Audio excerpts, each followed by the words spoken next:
mbote lisusu bandeko na ngana bandeko ya ngai bandeko balingaka mingi magazine tokomi wapi oyo balingaka pe kolanda makambo ya solo tokosola masolo tokosola masolo mboka Congo bandeko tolandaki makambo ndenge koleka na bandeko na biso ya Lamuka arrivé à mwana mboka Jean-Pierre Bemba kolongo ya mwana mboka Mbusa Nyamusi koto Moïse Katumbi na kosala opposition républicaine koto de Adolphe Mozito na kosala bongo résistance pacifique boyoki makambo ndenge banda koya koto yo bata Mozito oh Moïse Katumbi azo opposante allez koto yo pe lokola balobi te biso te paf document bimi oh mwana mboka Martin Fayulu akomelaki ndeko na biso Félix Tshilombo Tshisekedi président actuel ya République démocratique du Congo po ete po mobule sila totika tolongola makambo tokosala oyo totika ko résister calme kota na politique ya mboka Congo tozwaki ndeko na bino Francis Kalombo totuna ye mituna mwana mboka Francis Kalombo yabaki sango ndenge nini boyoki ndenge Francis Kalombo répondaki boyoka pe lokola mwana mboka Jean-Pierre Bemba aza koye na tournée na Grand Équateur kosala tournée solo la na ba Grand Équateur boni boko mwana mboka ndenge kotambola mboka eki wapi mboka pe kotambola ndenge nini eza bongo na départ ya mwana mboka Fredy Matungulu o akomi bongo lelo aza désigné et pas ya mwana mboka Félix Antoine Tshilombo Tshisekedi na BAD ezali Banque Africaine de Développement et pas wapi ezali place ya ba Congolais bazala yango wana na nzela ya mwana mboka Félix Antoine Tshilombo Tshisekedi atie moko ya Lamuka ndeko Fredy Matungulu désigné par le président Félix Tshisekedi pour occuper les postes administrateurs à la Banque africaine de développement, BAD, attribué à la République démocratique du Congo. Monsieur Fredy Matungulu Bouyama annonce prendre dans les faits une distance conséquente de la coalition Lamuka, dont il est l'un des leaders. J'attends leur prendre une distance conséquente de mes activités politiques militantes, y compris dans la Lamuka, pour me consacrer à priorité l'effort collectif attendu de moi à la BAD. Bande konangai, balandi ya tokomwa, bolandi bongo lecti na tukosala bino na lopoto. Alobi boye, na longwete. Bolanda bien. Poto boko lo te, alobi na yé pour renforcer coalition. Dans un amour, il y a peuple nangai, dans un bolingo ya mboka nanga Congo. Ndenga Fredy Matungulu, c'est un part pour la mboka nanga Congo. Boko comprendre, ça va ba R nyosu. To ça be na mboka moko, ezabili bata Lamuka, ezla FCC, ezla cash. Boya to sangana, maboko moko to simbana. To mboka na biso ke liboso bolingite. Boko mona bandeko. Ndeko aza bongo nommé kuna na BAD, la Banque africaine de développement. Alors oui na ndimi et puis là ko saluer, na ko féliciter mona mboka président de la République démocratique du Congo, Félix Antoine Tshilombo Tshisekedi, la nomination Oyo, Toyato Simba, la nomination qui est liboso. Bon, la nation de Kébé, nous avons le duplex en direct, il y a Poto, porte-parole, il y a Moïse Katumbi, moi Namboka, Francis Kalombo Solution, moi Namboka, Mbote. Mbote. Bandeko ya Congo, Barolanda, Bisu, la Bokébé, Nyonsu, Tolingi Toyeba, honorable Francis Kalombo, Toutako Zoyo, la lettre, Toutako Bamiko, Toutako Leka Awa, pour na makambo oyo ndeko na biso Martin Fayulu akomaki po to na sortie ya crise politique ya mboka Congo lelo eza bongo départ ya ndeko na biso Fredy Matungulu aza bongo désigné administrateur ya BAD Banque africaine atiki makambo la muka ATI yo yambisa ngwana ndenge nini non nayambisa ngai ukamisa ngai te ndenge nalobaki bamisusu baza na bango bapozaka ba $100,000 na bango ya bacandidature tout simplement parce que baza bademandeur d'emploi ezalaki positionnement na bango mpo banégociation ezala bakoakuza misala donc bamisusu baa bademandeur d'emploi bamisusu baza vraiment bato baningi babunda mpo population akoa kotrouve compte na ye et puis eloko nga na dénonsaki mikolo eleki eza banégociation ya butu bato mosusu na moi baza baopposant na moi bazo attaquer na moi bakosenga bana bato babima mais na butu bazokende konégocier bon oyo eza kaka fruit ya résultat ya butu oyo nga nalobaki ntango nalobaki nde kaka nga nayaka neti prophète bato mingi bandimanga te baoyo ya kofinga bafinga baoyo batetanga rwandais bateta ngai babosani kutu nake naza kasa ye nakomi soki ndenge nini tout a été dit mais il faut des fois ceux qui battent musu bazoloba o boyebi ke balobela la population boyo karabango et puis bon meka ko épuiser un peu na mundindo boyeba est-ce que makambazolo bazana raison toté lelo la preuve yango na binimo bozomona. Ok, honorable. Tant que le bakina bat musu ko ba nzela na nenga buta nenga mabe ba ko le pouvoir ba ko ba lettre na moyi mais ba le bi la lettre o ya marche le 30 juin ndeko Moïse Katumbi pas parmi ba signataire. Marche ezali expression ya démocratie, marche toboyi yango te, tout comme ba meeting nyonso tosala. Le problème c'était quoi? Tosengaki tosala marche il y a le 30 juin. Et tant que Moïse a commis signataire, c'est lui le coordonnateur ya marche. Parce que baninga nyonso babaki tokoka ko marcher le 30 juin. Mais pouvoir eboyaki. Balobi ke toko autoriser te ya le 30 juin boluka mokolo mosusu. Yango bomoni ke ndeko Moïse Katumbi alobaki na baninga na yabi bon puisque tant que tozosala ba meeting bazopesa biso autorisation mbalo balobi na biso le 30 juin te toluka jour mosusu toluka mokolo mosusu to marché mais bino mo bomonaki ndeko na biso Fidèle Babala ye wana alobaki ke te to maintenir date le 30 juin mais le 30 yango tomonaki na balabala te bana bato babima ndeko Buzito nanani bango nyonso balobi te tokomarché kaka bon Moïse a kota biloko wana lisusu te Jean-Pierre Bemba kota yango pe lisusu te bomonaki Jean-Pierre akenda ayaki pete amarchaki pete donc eloko eza wana eza ke réalité eza mosusu biso toza po tozala mpe na légalité modeko Moïse Katumbi baboyaki asala safari asali forcing te azozela alobi na gouvernement bon bolobi ya sécurité eza kuna nazozela bopesanga date comme ça nasala safari nanga donc tozosala makambo en tant que républicain, tout le monde a pouvoir en place et nous avons démocrate devant les faits accomplis. Mais tout le monde a une négociation à Moulini, il y a Boutou, bon, les autres ça va rester, les autres ça. Est-ce qu'ils ont un intérêt à la population? Non. Je crois que nous avons besoin de combat à Bantu Moussou, et Zali pour na bakota na institution, bazo misala, bako ko vivre, mais Bantu Moussou bazo bundape pour l'intérêt, il y a population, intérêt général. Ok, honorable. Freddy Matungu la lobby boye. Aboyi sentiment tribal alinga sa lamboko na ye yenge be na mibeko abundi mingi pona changement boko au Congo akikontana na mikila poto aboyi sentiment tribal yango nde aye conserver mboka na ye via mwana mboka Félix Antoine Tshilombo Tshisekedi la nomination wana yo yambisa ngwana ndenge nini eza déclaration na ye nani atie makambo ya tribal sentiment tribal bana ba osala tribalisme na ebite azo attaquer nani azo accuser nani pour ça, il a beaucoup de question de tribalisme. Je crois que la géopolitique est comme dans la Constitution.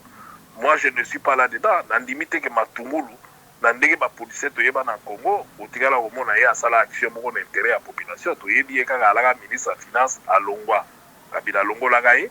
Et s'il après qu'il n'a pas poto, boye bisangai terrasse ni o Matungulu atobisa ta na Kisasa. To et donc mo ya sia sala ki intérêt à peuple. Natikala au monde atamoko te au fait ngai ba policier baza ebele wana na mboka wana tozoyoka bango nde balobaka bango mais c'est tout to sala bila boyebi ke ba misu ba na concurrent te. Ok, honorable, différence ni ce sala entre départ ya Mbusa Nyamwisi na départ ya ndeko na biso Freddy Matungu na Lamuka. Mais différence c'est ça les problèmes bien au départ c'est ça départ balongwe bon différence les ali na bato balongwe différence ya la terre bozolo ba ba Lamuka mais awa na kata ville de Kinshasa to ko mona bon na kata ville de Kinshasa gouvernement salami na kata gouvernement provincial o salami to moni ba ministre ya ensemble na kati ya MLC pe na kati honorable bien pe mo boko zoba biso to ndenge nini ben yo moni ministre ya ensemble nani ensemble n'a délégué personne.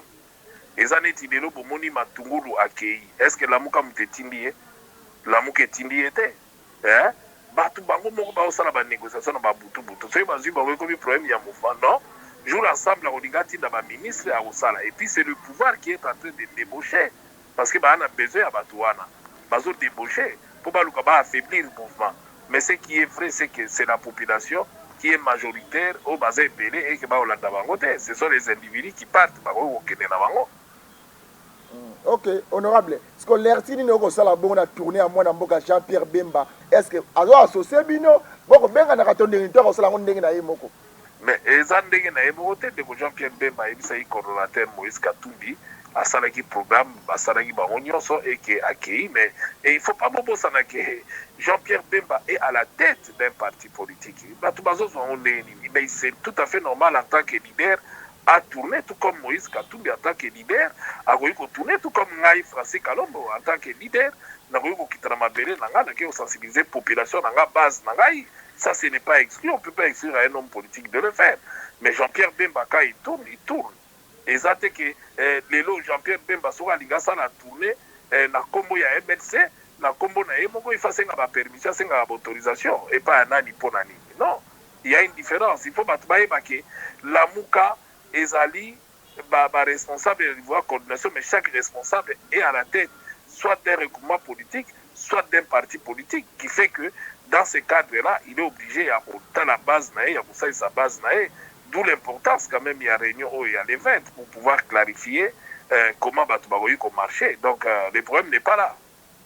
Ok, honorable, Mutuna Moko Boya Mouke, Batubako Kamwa, Congolais, na baza libanda mboka, na baza lipane bako tuna boyi. Ndeko Moïse Katumbi, azna parti politique te. Boni ko diriger bato baza ba parti politique minene na mboka au Congo. Yango. Ni ne kosala ke na bande ba politicien wana, te ba président parti politique wana, baza na bongo na soumission par Moïse Katumbi chap. Mais écoute, ça c'est mal connaître la configuration politique du Congo. Yebisanga Matungulu a une parti politique. Matungulu, base à parti politique ne zalaka wapi, ba militant ne ba wapi, ana ba élu boni. Mbusa Nyamwisa alaki na bango boni. Ana parti politique d'ailleurs a na quelques élites ko leka kutu Matungulu. Mais là n'est pas la question. Moïse Katumbi est à la tête, il y a ensemble. Ensemble en son sein à 5 plateformes que Moïse dirige, que Moïse a financé, que Moïse encadre. Moïse est à la tête, il y a mouvement wana. Alors, leader Nyoso Baala Simanaye, ça représente beaucoup, énormément. C'est un des plus grands leaders de l'opposition, pour ne pas dire dans le Congo. Pour ce qui est l'excès Salamaki Nenge Salamaki, c'est Moïse Katumbi qui avait plus de députés que Batu Nyoso. Yango Moni Batrichaki. Donc, dans la minute où on discutait avec Moïse Katumbi, mais, Moïse Katumbi va aussi créer son parti politique, puisqu'il était à la tête, il y a un regroupement, il y a un parti politique. Maintenant, il va créer son parti politique d'ici là, et puis, on a intérêt, il va s'implanter, il va fonctionner comme un parti politique. Mais au départ, il avait préféré, vous voyez que Moïse Katumbi, à Longwaki n'a pas perdu, a démissionné en tant que gouverneur, et du coup, il a été renvoyé à Yakin exil. Bon, à partir de l'exil, il ne pouvait pas créer un parti politique. Donc c'est ça l'handicap. Alors il était à la tête. Il y avait un parti politique ensemble qui a été créé en Afrique du Sud, une création, on a fonctionnement, l'andenge a sali pour l'élection, a député et belé, dans le cadre de la stratégie, il y a un regroupement politique. Il en a 5 regroupements, il est à la tête de 5 regroupements politiques qu'il dirige aujourd'hui et qui a plus de députés dans l'opposition que les Kaye Azad. Ok, honorable Francis Kalombo. Si on a tant de koloba boye, ndeko Freddy Matungu ndanga angeko za ebonga ya 3 mois oyo place tournage pour na bandeko na biso ya lamuka pour na bino banso. Yem talanga kozwa. Si ko pour remplacer déjà monter la place na yeto ndenge nini? Écoutez, lamuka ne na otu ebisayo c'est une organisation ba okuta na ba leader nyonso ba na réunion, il fallait à le 20 je crois pousser encore pour quelques jours. Et puis, remplacer comment la mouke va fonctionner. Puisqu'il ne faut pas oublier que la configuration à Bruxelles, vous avez déjà na batumi balé bazar sous-souté. Alors, on a remplacé à quel sous. Alors, la question à l'ordre du jour, ils vont se poser comment la mouka va fonctionner et avec quel leader et comment c'est au salama. Donc, il n'y aura aucun problème de ce côté-là. Il y a Boigna, Bazape entouré na Boigna belé, donc dès tout ça, on a tout solo là. Ok, on ne va pas battre Bazangi. Quand on se rencontre, on rencontre ma place nini. Est-ce que la rencontre wana o koloba wana? Moïse Katumba ye, Jean-Pierre Bemba koya, ndeko Mosita koya, ndeko na biso Martin Fayulu. Akoya to ndenge nini? Rencontre o koloba. Ezaka bino moko to ndenge nini? Non, rencontre Moïse Katumbi en tant que coordonnateur a bénéficié de rencontre réunion à la Mouka. Il ne faut pas oublier qu'il faut pas compter tous les mois. Donc, au Koutana, et que Jean-Pierre Bemba Gozala, Martin Fayulu à Gozala, Muzito P à Gozala. Donc, le roi Batikalini Bareba Longwe, Bao Batikali 4, voilà, Gozala, Baosala Réunion, Baoé Bandéni, Bao continuer. Parce que dans la statue à la Mouka à Bruxelles, et comment que leader soit un endroit à Kobimana librement. Donc à quoi que Nenga aligné, et c'était écrit, donc ça ne bouge rien. Bah Batikali va continuer. Ok, on a opposition républicaine. Comme on l'opposition républicaine, Congo a besoin de mécanisme, de savoir na bino. Boya boa si mata poste ba ministre, ba DG, tout le monde na biso Congo te. Opposition et un système, et un bateau honorable. Bokoy ko na mboka te to fanda. Total o ko kende liboso, o ya mabe, na malamu, to sangisa, to ça besoin de développer mboka na biso Congo. Mais est-ce que vous en avez besoin de démocratie, ou vous en avez besoin de démocratie? Hein? Si vous en avez besoin de démocratie, vous avez que démocratie, vous en avez besoin de opposition. Sans opposition, vous continuez dans la dictature. Et les Congolais ont besoin d'une opposition. On a besoin de voix discordante, voix où ils ont et vous en compte le problème dans Bango et non voix où ils ont dirigé Bango. Et nous avons choisi, nous ne sommes pas dans la gestion puisque nous sommes trop dans FCCT. Nous sommes dans FCCT. Tout le monde est là comme longa FCC à cause de la mboka na bisoté va gérer pendant autant d'années tout le monde y a port na bangote yango to sangana bangote pour to yebi ndenge ni va fonctionner alors bao bandimi ba sangana bango pour ba continuer ba sala mais biso to kotika la côté à peuple puisque peuple pe a ligi FCCT pas sanza ki bango yango moni même candidat na bango arrive même pas aux 10%, c'est-à-dire quelque part oyo estikali basali ba montage na bango ba nomination ti lelo bomona ba résultat bimate ya élection ki buti basala donc toni ko landa kutu biloko wana te mais au moins total à liboso. Voilà pourquoi nous avons besoin d'être du côté de la population et population azana besoin ya voix muso, c'est-à-dire il y a opposition parce que baza d'accord na bato ba o diriger ba côté. Ok, honorable Francis Kalombo bomanda ko loba ba itando ikenyo sbola mbula na mbula boko loba bolingaki toli biso congolais nyonso alingaki changement na mboka au Congo. Changement yango esalami na tête ya mboka na biso Congo. Tozwi mokonzi ya sika président de la République. Est-ce que pona wana même bino moko ndeko Moïse Katumbi na ndeko Félix Tshilombo Tshisekedi bapesa na bambote ba video eleka awa pasi na yo pasi na ngai bozwi na yo bozwi na ngai tosala makasi mboka na biso koyekende liboso bapesa ni bambote awa ndeko na nga boso sofa na biso na video wana boni lelo bino boso retirer boni bakende biso ozwi kota peuple eza pouvoir na bino te eza question ya se retirer ndenge ozozwa wana te wana ekomi caricature. Félix a choisi son associé qui est le FCC oyo na Félix na biso tozalaki combattre. Il y a Poni à s'associer à FCC, bazo dirigé, totalili bango, mais biso de Torobaki, toza contre Batute, Torotala, ceux qui Félix a sali Moussala Malamu, Torobete na Maboko, ceux qui pas sali Moussala Mabé, Torolobe la Toroye bisaye que oh yozo sa les Amabé, toza d'accord, nango, ata mukete, tout ça, tozo sa la yango, pour l'intérêt général, toliki pas congolais, pas logola na mutu na bango, oh ezalaki na mitu ya ba congolais qui opposa à un ennemi na yo. Opposition ngolo bake oza ennemi ya mutu te biso ba ennemi na biso te Félix aza mwana mboka aza ndeko na biso toza na problème na Félix te toza na problème na gestion soki a gérer mabe tokotelemela ye donc population a besoin pe eloko wana parce que soki biso tout okoti na kati ya gestion bunda na kolobela peuple. Honorable Francis Kalombo awa na Kinshasa awa yo lobaka na nzela singa tokozwa yo mais na Kinshasa awa bakongolais bakolela pe présence na yo bandako ya bato ekei baterrain kuna na funa babilanga ba oyo tikaka oyo bundelaka na bandako oyo tikaka baprogramme oyo tikaka baterrain ezalaka susu te baterrain vide esila babilanga bamama ezalaka susu te bakolela présence na yo physique na babela bakoko na yo okoya mpe mokolo nini en tout cas nazoya nde tozoya boye nazoya ti Kinshasa effectivement au moins bato bareconnaître bayeba motu soko aza absa au moins nga mpe na afiere ya kokonstate ke bitumana ntango nazala komenango bato bakanisaki yaki maseki mais lelo bomoni ke ezalaki important et tokoya tokozongela bitumba ngo parce que ndenge olobi ekei bamama bazolela nayebi so des fois nazwaka pongi te oza totalement na raison mais je pense que nakoya tokocontinue kaka bitumba ngo parce que choix eza te toyebi ke ya bamenace de mort tokoboma yo tokosala boye parce que bato yango balingi kotambola ndenge banorme esengi te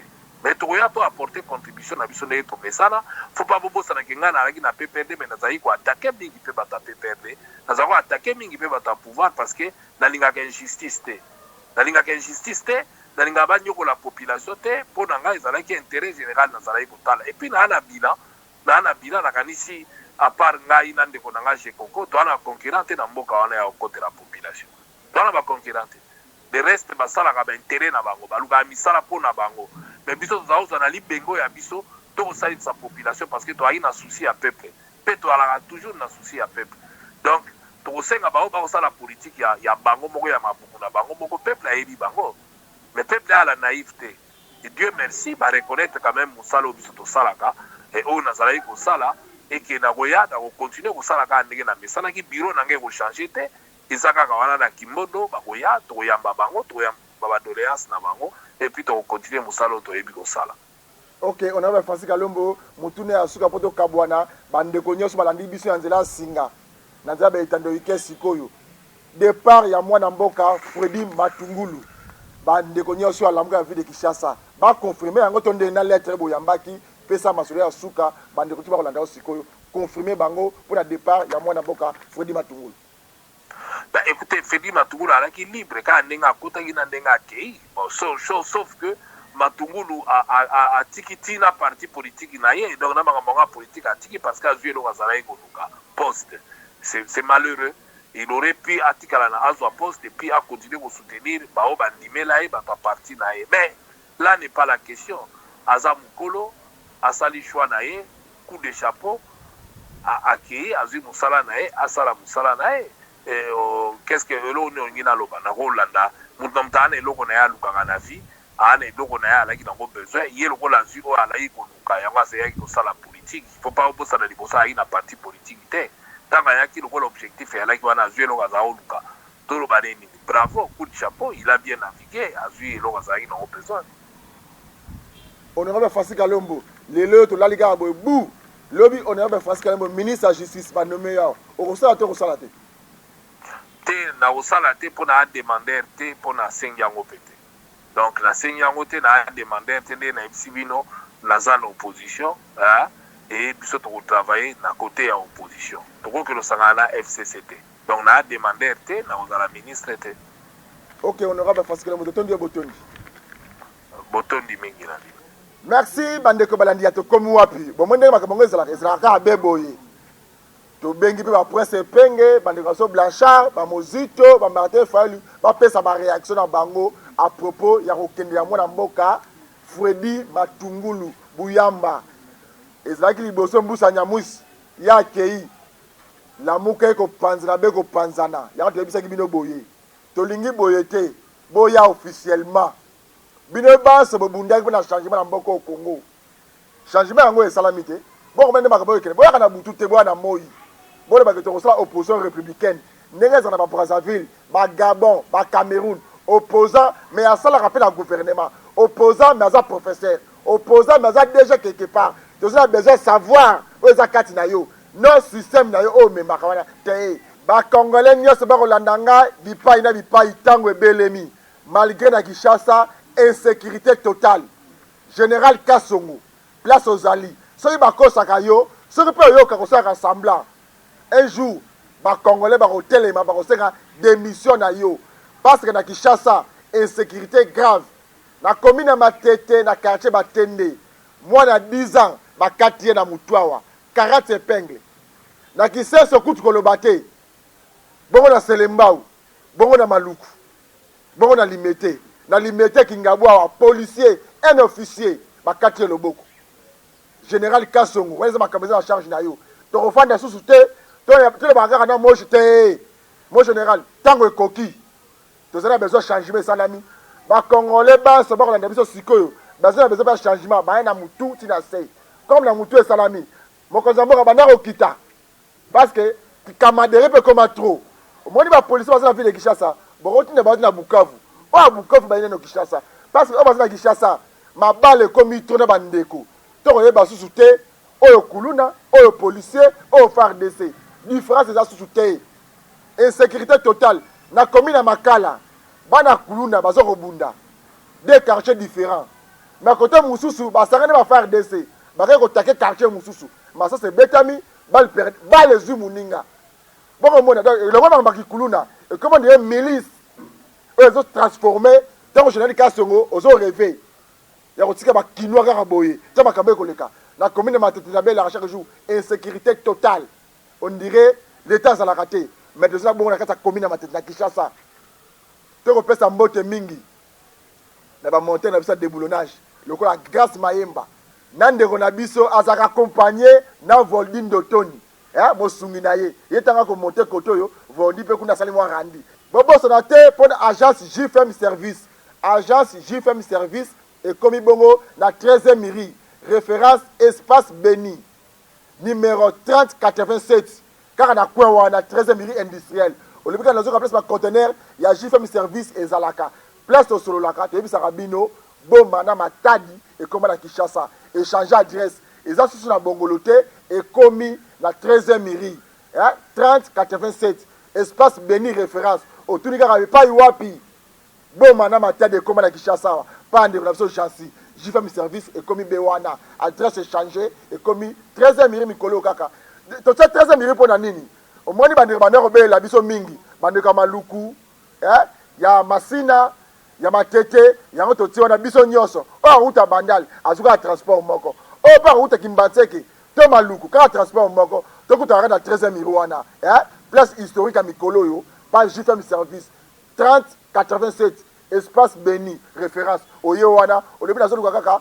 poto na matadi na Kinshasa okomona agence na bino JFM service agence oyo banda to banda atatonga na toka te tongi bungi ote mutuka na poto kozango place wana ote bis na parti États-Unis okozana malembe na matadi te na Kinshasa wa ekiti okepa na yo sake muta déranger yo na wana tika ete kimi ya nzambe eza na ba Congolais nyonso bakolanda biso o balingaka changement na mboko Congo tokutani lodi